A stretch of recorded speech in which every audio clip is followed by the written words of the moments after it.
Yeah. Well, welcome to the Bermuda Football Association office, where I have with me to my right, it's Rakita Warner, and to my left, your title is the Bermuda Football Association. I'm just coach. Coach. And to my left is the second vice president, Mr. Cranston Williams. These two accompanied two youngsters to Russia, who took part in the Football for Friendship program. We had those two on last week. We just wanted to talk to you two about the experience that those two had and some of the things you were able to see throughout your time there at Russia. So I'll start off with you, Rakita. Given the opportunity to witness what these kids saw, were you amazed? I was totally amazed. It far exceeded my expectations. Yeah. Definitely. Well, I asked the kids that, were they, because I guess when we grew up, all we knew of Russia was snow cold, military style, everything. Not like that, is it? No. No? No. Okay. Now, Cranston, you on this particular trip, you could have worn any one of two hats, but you were one of the, I guess, chaperones for these youngsters. Going through or understanding what the program was about and your educational background, where do you see this program helping the two youngsters? Well, first of all, for Amir, it helped him because he was actually chosen as the captain of his team. And on his team, they were called the Penguins. He had people from Chad, Uganda, Mozambique, Tahiti, and New Zealand. Yeah, his roommate was from New Zealand. And without being biased, in terms of football and quality or level, Amir is clearly a standout player on the team. Right. And it helped him because he had to realize that, okay, the others, people were not at his level. So being the captain, he had to be the driving force. Say, come on, you guys, let's make this happen. And you could tell it's definitely something he wasn't used to. Right. So he had to understand, I'm the leader of this team, and I need to make this team tick. And to his credit, he did a very good job of it. Right. Being in a country where English is not the first language, how difficult did you find it communicating with people outside the program? I didn't find any difficulties. I used technology to interact with people more if they didn't understand me the first or second time around.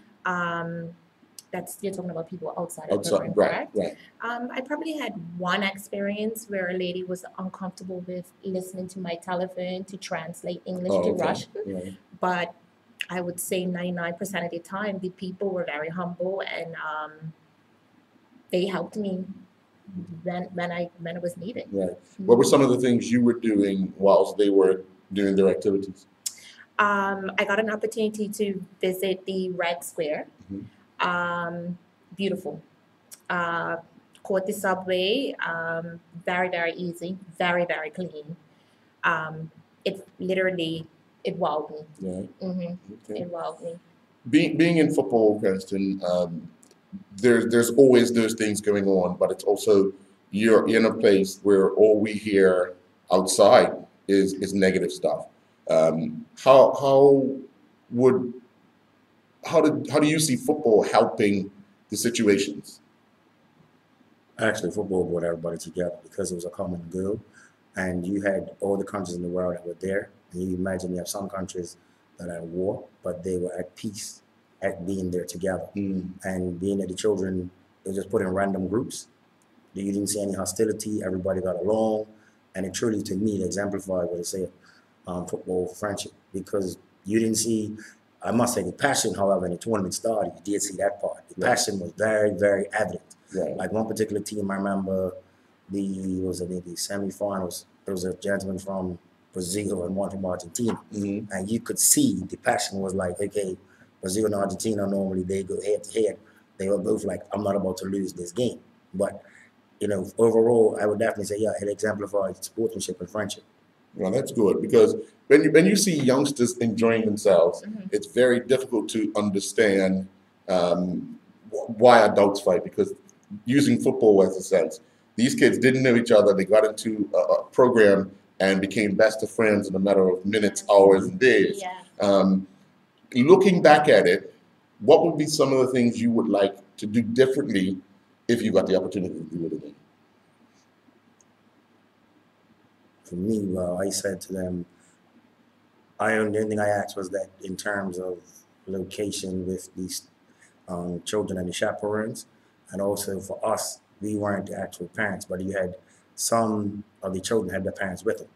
While it was good, it could also hindrance because when they were saying like clear the field, picture taking time, or when the people around the program had to do certain things, parents be trying to take the children to do something else. And that it didn't impact it a great deal, but it did have its implications. Whereas when we were the law-abiding people following the rules to a T, other people didn't do that. Yes, I agree. Yeah. Well, you come back. What's next for the program? What's next for the kids that were in the program? Not just for the Bermuda team, but what's next for the overall program? Because obviously it's a start to do something. So what's next for the program? Do you know? Which program as far as? Friends for Football. This program's been going on for 6 years. Right. I think it's an excellent program for children to experience. Right. Just to be a witness for kids outside of Bermuda, African kids that have passports for the first time, getting on the plane for the first time. I thought it was an excellent experience as well. Right.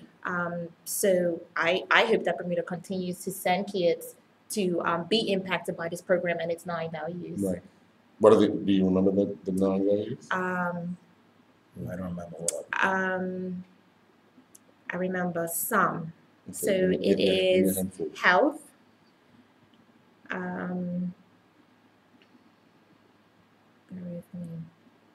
I don't remember. It was integrity, tradition, yeah. That one day, actually, we have to refer to the newsletter because I was listening to the newsletter. And I remember at the end, they placed a greater emphasis on it. But in speaking of that, a group of us from the Caribbean got together and we were discussing and saying it might be a good idea on a smaller scale to have something like that for our Caribbean, like maybe in a CONCACAF one or CFU one. How that would translate or work out, I don't know, because I know there's a lot of money involved. Because when you think you had 211 countries, times 2 people, times 2 plus 2 more chaperones, that's 4 people from 211 countries being flown from all over the world. I mean, CONCACAF, we have 41 nations. How could it happen? Don't know. But I do know, based on what I saw, how they laid it out, it definitely is something, we were discussing, saying possibly we could try and have one, either CFU or CONCACAF on a smaller scale. Because even just for the final match, the way I set up the final match and they rearranged the field, it felt like as if the children were involved in the Champions League final. That's the way it looked. Okay. It was definitely a unique setup. When you picked when these 2 youngsters got picked and you got the chance to meet them to discuss what I guess they were going to go through, were some of the parents apprehensive on them going to a place like Russia? No, they were fine of them going. I think they were more concerned about us as the chaperones to make sure that we were going to take care of the children to the best of how they would want it. Right. And we created a group chat, and every morning when the children went down for breakfast, I would take a picture, put in the group chat. Mind you, Russia 6 hours ahead. Yeah. But I would send them a picture of them having breakfast, lunch, dinner, wherever we went. We were in constant communication. So they thanked us, and they were, I guess you say, they were very pleased with how we handled the children. And I must say, the children themselves, they bonded very well with the roommates and everybody on the team. And the funniest thing is that Amir in particular made sure the boys in his team, they had the boys from Tahiti who didn't speak English, but they knew Bermuda. Oh, okay. So, like, if I went looking for Amir and I said to the young man from Tahiti, because one of them was a journalist, I would just say, "Where's Amir?" He would just look at me and go, "Bermuda?" I would say yes. He says, "He's in his room," or "He's at the field." And it was just real funny to know that he couldn't speak English, but he understood when I spoke to him. It was just amazing. What was your reception when what was your reception like when you got back? What were you, obviously your friends, you've been to the opening game of the World Cup, the envy of a lot of people involved in football who have never had the opportunity. So what was those conversations like? I more or less spoke more about the program. Right. Although I'm most grateful to experience the World Cup and the opening of the match, but I was more drawn by the actual program itself. For it being 6 years and growing so big to 200, from 64 countries to 211, it says a lot. And for it to take place in Russia, that blew me away. So how do you put that, what you witnessed there in this program, how do you put that in your everyday teaching? in your everyday life?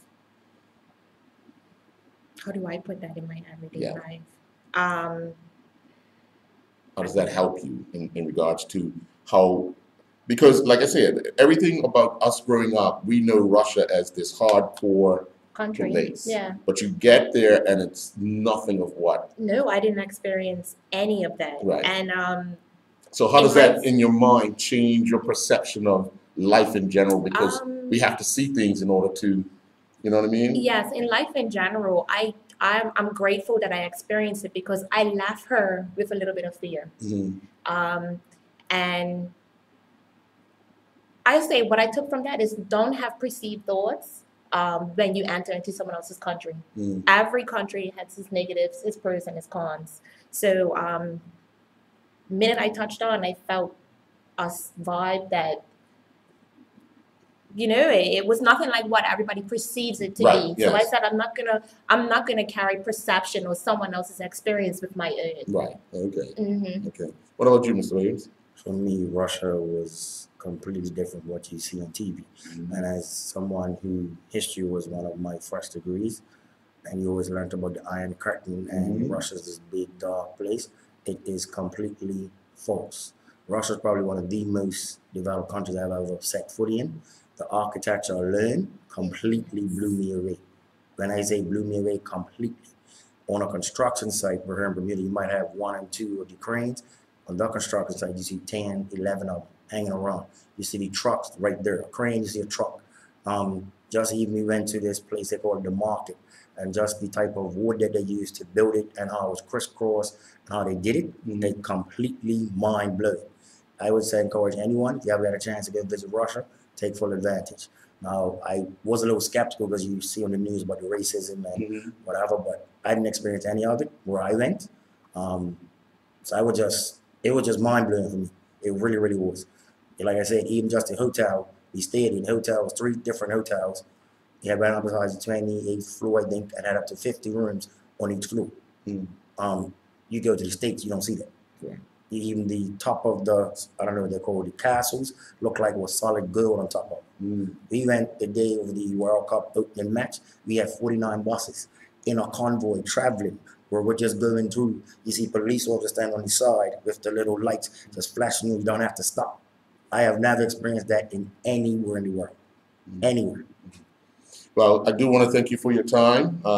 Hopefully this experience is one that could be continued on and Bermuda gets invited again and again and again and again, because it'll be a learning experience for not only the 2 youngsters, but anyone that goes with them, because they experience life in a different culture, in a different setting. Well, before we go, the one thing I would say is that we spoke because the gentleman that we met from Mozambique, and he was explaining to us that he had to go and get boots for his players. So I spoke to Amir and Majesty, and one thing that for me beneficial came out of it, so we're gonna try and see if we can do a drive to get not well-worn boots or champagnes or any type of gear that we could probably get and send it down to Mozambique, because they formed that relationship. Because 2 of the boys, or 1 of the boys actually that came from Mozambique, was an orphan. He had never been on a plane before. He never had a passport.